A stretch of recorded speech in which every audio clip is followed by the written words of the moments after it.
بسم اللہ الحمد للہ والصلاة والسلام علی رسول اللہ رب اشرح لی صدری ویسر لی امری واحلل عقدۃ من لسانی یفقہوا قولی۔ ناظرین السلام علیکم ورحمۃ اللہ وبرکاتہ۔ سیرت النبی صلی اللہ علیہ وسلم انگلیوں پر اہم واقعات کو یاد رکھیے آسان طریقے سے 5 منٹ سیریز میں۔ سبق نمبر 38، حضرت عائشہ رضی اللہ عنہا اور غزوات پر اعتراضات کا جائزہ۔ پہلے ہم رسول صلی اللہ علیہ وسلم کے حضرت عائشہ رضی اللہ عنہا سے نکاح پر بات کریں گے۔ اس سے متعلق کچھ نکات پچھلے سبق میں آ چکے ہیں، اس کو ضرور دیکھ لیجئے۔ رخصتی کے وقت روایات کے مطابق حضرت عائشہ رضی اللہ عنہا 9 سال کی تھیں اور بعض علماء کی تحقیق کے مطابق 19 سال۔ عمر جو بھی ہو، یہ بات تو طے ہے کہ وہ بڑی ہو چکی تھیں۔ مختلف علاقوں میں موسم اور مزاج کی تبدیلیوں کی وجہ سے بلوغ کی عمر تبدیل ہوتی ہے۔ علم اعتراض کرنے والے دیکھ لیں کہ رسول صلی اللہ علیہ وسلم سے پہلے بھی لڑکیوں کا کم عمری میں نکاح کرنا عام بات تھی۔ یہود و نصارہ اور دنیا کے دیگر مذاہب کی تاریخ میں بھی اس کی کئی مثالیں موجود ہیں۔ ملحدوں کے بے قاعدہ معاشرے میں 10 سال کی لڑکی بھی بچے کو جنم دیتی ہے۔ یورپ اور امریکہ کو دیکھ لیں آپ۔ اور پیسوں کی خاطر ہائی اسکول کی کم عمر لڑکیاں بھی بوڑھوں اور نوجوانوں سے بخوشی تعلقات قائم کر لیتی ہیں۔ علم کیا رسول اللہ صلی اللہ علیہ وسلم نے یہ نفسانی خواہش سے نکاح کیا؟ نعوذ باللہ، اگر ایسا ہوتا تو آپ حضرت عائشہ کے بعد اسی عمر کی لڑکیوں سے شادی کرتے، مگر ایسا بالکل نہیں ہوا۔ مدینے میں تو آپ حاکم تھے، لوگ آپ کے لیے جان دینے کے لیے تیار تھے۔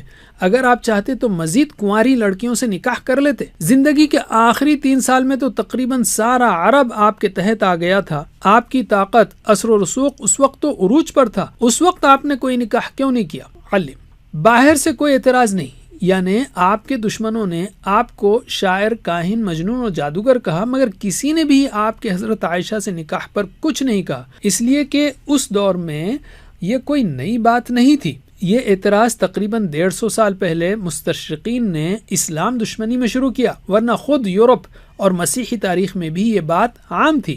علم اندر سے کوئی اعتراض نہیں، یعنی حضرت عائشہ رضی اللہ عنہا کسی جنگ میں قید ہو کر نہیں آئی تھیں یا کسی جگہ سے انہیں زبردستی اٹھا کر نہیں لایا گیا تھا، بلکہ وہ تو آپ صلی اللہ علیہ وسلم کے سب سے قریبی دوست حضرت ابو بکر رضی اللہ عنہ کی بیٹی تھیں۔ حضرت ابو بکر اور ان کی اہلیہ نے بہت خوشی سے یہ نکاح کروایا تھا۔ حضرت عائشہ رضی اللہ عنہا رسول اللہ صلی اللہ علیہ وسلم کی وفات کے بعد تقریباً 45 سال زندہ رہیں۔ اس لمبے عرصے میں انہوں نے کبھی بھی اس نکاح کے بارے میں کوئی شکایت نہیں کی، بلکہ ہمیشہ رسول اللہ سے انتہائی محبت کا اظہار کیا۔ علم دراصل یہ نکاح ایک عظیم تعلیمی و تربیتی مقصد کے لیے تھا، اور حضرت ابو بکر رضی اللہ عنہ سے رشتہ مضبوط کرنے کے لیے بھی، جنہوں نے اسلام کی خاطر بڑی قربانیاں دیں اور ہر مشکل موقع پر رسول اللہ کا مکمل ساتھ دیا، اور جو آگے چل کر آپ صلی اللہ علیہ وسلم کے پہلے خلیفہ بنے۔ علم حضرت عائشہ رضی اللہ عنہ کی قابلیت بہت زیادہ تھی۔ رسول اللہ سے نکاح کے بعد حضرت عائشہ تقریباً 9 سال آپ کے ساتھ رہیں، لیکن ان کی ذہانت، احادیث کے حفظ اور علم انساب اور شعر کی مہارت سے اندازہ ہوتا ہے کہ وہ انتہائی ذہین اور قابل خاتون تھیں۔ خاص بات یہ ہے کہ وہ ایک مسلم گھرانے میں پیدا ہوئیں اور ان پر شرک کا کوئی اثر نہیں تھا۔ رسول اللہ کے ساتھ رہنے اور تربیت نے ان کی صلاحیتوں میں 4 چاند لگا دیے تھے۔ حضرت عائشہ رضی اللہ عنہا کا حجرہ مسجد نبوی سے لگا ہوا تھا، چنانچہ وہ روزانہ مسجد نبوی میں ہونے والی تعلیم و ارشاد کی مجلسوں سے بھی استفادہ کرتی تھیں۔ علم تعلیمی فائدے حضرت عائشہ رضی اللہ عنہا سے نکاح کی وجہ سے دین اسلام کی نشر و اشاعت اور اس کی توسیع اور استحکام میں خوب مدد ملی۔ جیسے تفسیر قرآن میں حضرت عائشہ سے کئی آیات کی تفسیر منقول ہے۔ روایت حدیث میں حضرت عائشہ سے تقریباً 2200 احادیث مروی ہیں۔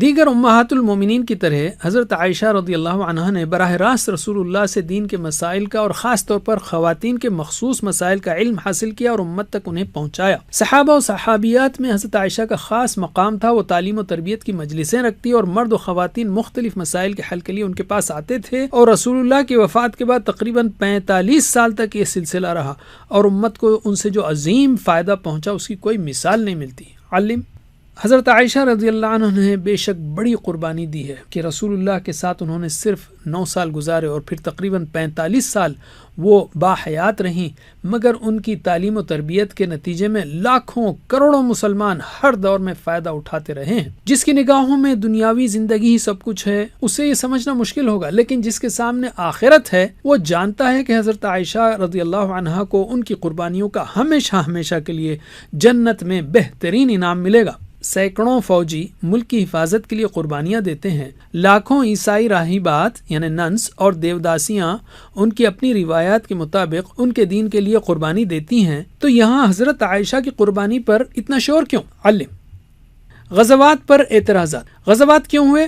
رسول اللہ صلی اللہ علیہ وسلم نے 13 سال مکے میں پرامن طریقے پر محبت کے ساتھ بار بار سمجھا کر دین کی دعوت دی، جواب میں مشرکین نے سخت تکلیفیں دیں اور شدید مخالفت کی، مجبوراً رسول اللہ صلی اللہ علیہ وسلم نے مدینے کی جانب ہجرت کی، لیکن کفار مکہ نے وہاں بھی چین سے رہنا نہ دیا، اس کے نتیجے میں بدر و احد جیسے غزوات ہوئے۔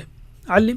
مدینے میں یہود نے مسلمانوں کے خلاف سازشیں کی اور دشمنوں کو بھڑکاتے رہے، اس لیے ان کے خلاف بھی کارروائی کی گئی، جیسے بنو قینقاع وغیرہ، اور عیسائی حکمران نے مسلمان سفیر کو قتل کیا اور وہ اپنے اطراف کے مسلمانوں کو تنگ کرتے رہے۔ ان کے شر کو دبانے کے لیے جنگ موطا، غزوہ تبوک وغیرہ ہوئے اور بعد میں بھی معرکے چلتے رہے۔ علم۔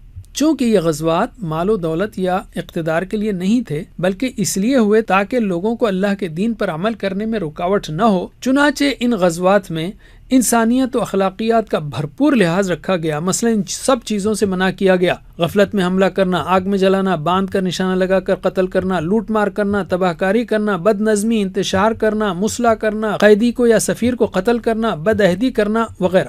علم۔ وجزاکم اللہ خیر، کوئز کرنا مت بھولیے۔ والسلام علیکم ورحمۃ اللہ وبرکاتہ۔